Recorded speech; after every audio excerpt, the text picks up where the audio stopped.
ഇന്നിപ്പോൾ വീണ്ടും കണ്ണൂരിലെ അക്രമ രാഷ്ട്രീയം ചർച്ചയാകുന്നത് സി സദാനന്ദൻ മാസ്റ്റർ രാജ്യസഭാംഗമാകുമ്പോഴാണ്. ആരാണ് സദാനന്ദൻ മാസ്റ്റർ? 1994 ജനുവരി 25 ഫെബ്രുവരി 6 നിശ്ചയിച്ചിരിക്കുന്ന സഹോദരിയുടെ വിവാഹവുമായി ബന്ധപ്പെട്ട് ചില ബന്ധുവീടുകളിൽ പോയിട്ട് രാത്രി വീട്ടിലേക്ക് പോകുകയായിരുന്നു അന്ന് സ്കൂൾ അധ്യാപകനായിരുന്ന സദാനന്ദൻ മാസ്റ്റർ. മട്ടന്നൂരിനടുത്തെത്തിയപ്പോൾ സദാനന്ദൻ മാസ്റ്ററെ CPMകാർ ആക്രമിച്ചു.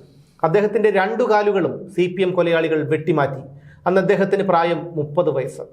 അക്രമം കണ്ടുനിന്ന നാട്ടുകാരെ ഭയപ്പെടുത്താനായി CPM ഗുണ്ടകൾ നാടൻ ബോംബുകൾ എറിഞ്ഞു.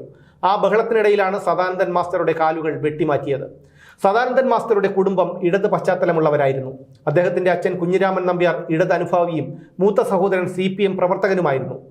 1999 മുതൽ തൃശൂർ പേരാമംഗലം ശ്രീ ദുർഗാവിലാസം ഹയർ സെക്കൻഡറി സ്കൂളിൽ അധ്യാപകനായിരുന്നു Sadanandan master. National teachers union സംസ്ഥാന ഭാരവാഹിയും സംഘടനയുടെ മുഖപത്രമായ ദേശീയ അധ്യാപക വാർത്തയുടെ എഡിറ്ററുമായിരുന്നു അന്ന് സദാനന്ദൻ മാസ്റ്റർ.